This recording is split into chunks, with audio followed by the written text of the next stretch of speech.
Kaugnay naman sa pananalasa ng Bagyong Tino sa probinsya ng Iloilo, makakausap natin ang spokesperson naman ng Iloilo Provincial Disaster Risk Reduction and Management Office na si Mia Resano. Magandang umaga po, Ma'am Mia. Magandang umaga po, ma'am. Ma'am, kumusta po ba ang sitwasyon ngayon sa lugar matapos ang pananalasa ng Bagyong Tino?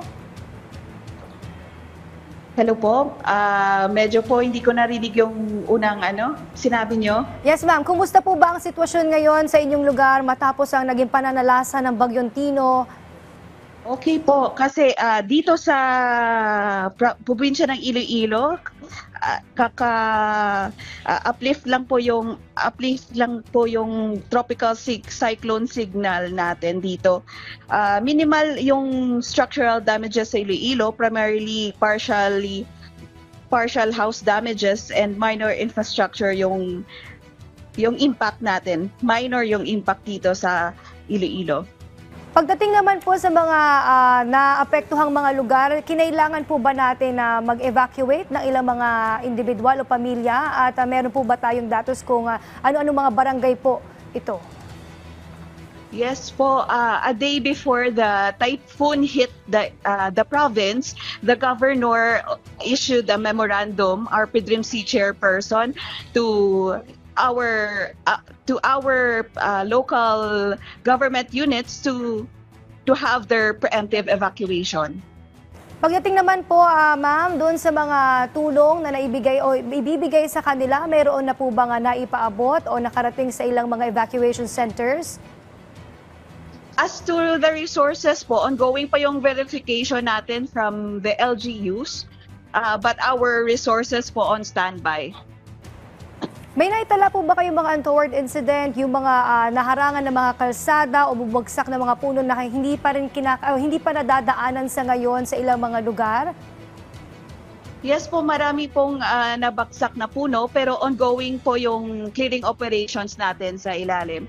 As to the casualty naman po, meron kaming isang casualty due to drowning sa munisipyo ng Dumangas. Sa relief operations po, ma'am, hindi naman po tayo nagkaroon ng problema doon sa pagpunta ng ating mga tulong, lalo na doon sa mga naapektuhang lugar. Sabi nyo kanina hindi pa ganoon kayo naapektuhan, pero up to date po now, okay naman po ang ating mobility sa relief operations? Yes po, yung ating roads and bridges, passable naman po. As to the relief operations, ongoing yung coordination namin with the LGUs. Pagdating po sa assessment, ma'am, meron na po ba tayong initial dun sa lawak ng pinsala na naibigay o naidulot ng bagyo sa inyong lugar?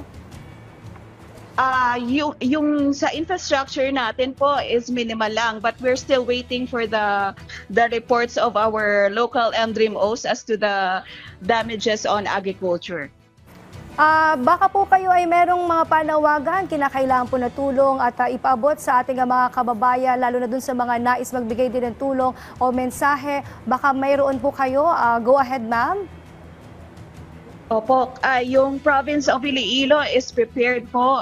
Yung local governments natin prepared rin. So we are still consolidating as to the relief operations. Yung resources natin po on standby, and we are ready to augment whenever needed by our LGUs. Okay. Maraming salamat po ang ating spokesperson ng Iloilo Provincial Disaster Risk Reduction Management Office na si Ms. Mia Resano.